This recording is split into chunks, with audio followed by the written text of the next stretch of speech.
1 Chronicles 21. Satan rose up against Israel and incited David to take a census of Israel. So David said to Joab and the commanders of the troops, "Go and count the Israelites from Beersheba to Dan. Then report back to me so that I may know how many there are." But Joab replied, "May the Lord multiply his troops 100 times over. My lord the king, are they not all my lord's subjects? Why does my lord want to do this? Why should he bring guilt on Israel?" The king's word, however, overruled Joab, so Joab left and went throughout Israel and then came back to Jerusalem.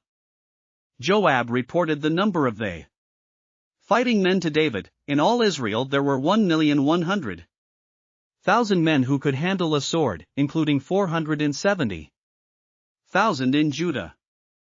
But Joab did not include Levi and Benjamin in the numbering, because the king's command was repulsive to him.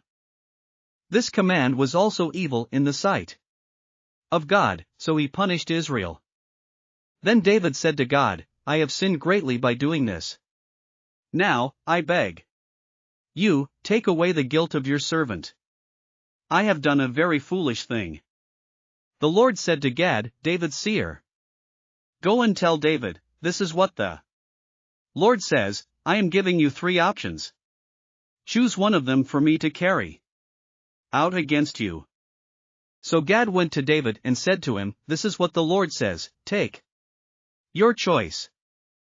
3 years of famine, 3 months of being swept away before your enemies, with their swords overtaking you, or 3 days of the sword of the Lord, days of plague in the land, with the angel of the Lord ravaging every part of Israel. Now then, decide how I should answer the one who sent me." David said to Gad, "I am in deep distress. Let me fall into the hands of the Lord, for his mercy is very great, but do not let me fall into human hands." So the Lord sent a plague on Israel, and 70,000 men of Israel fell dead. And God sent an angel to destroy Jerusalem. But as the angel was doing so, the Lord saw it and relented concerning the disaster and said to the angel who was destroying the people, "Enough. Withdraw your hand."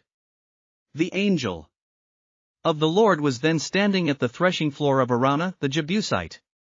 David looked up and saw the angel of the Lord standing between heaven and earth, with a drawn sword in his hand extended over Jerusalem. Then David and the elders, clothed in sackcloth, fell face down.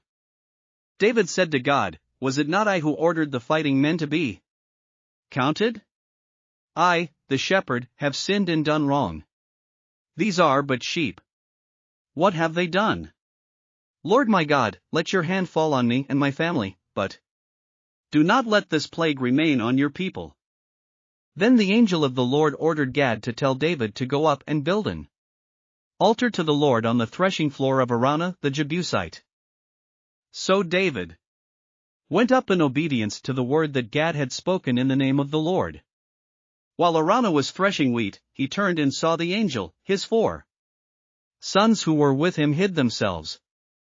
Then David approached, and when Araunah looked and saw him, he left the threshing floor and bowed down before David with his face to the ground. David said to him, "Let me have the site of your threshing floor so I can build an altar to the Lord, that the plague on the people may be stopped. Sell it to me at the full price." Araunah said to David, "Take it. Let my lord the king do whatever pleases him. Look, I will give the oxen for the burnt offerings, the threshing sledges for the wood, and the wheat for the grain offering. I will give all this." But King David replied to Araunah, "No, I insist on paying the full price. I will not take for the Lord what is yours, or sacrifice a burnt offering that costs me nothing." So David paid Araunah 600 shekels of gold for the site.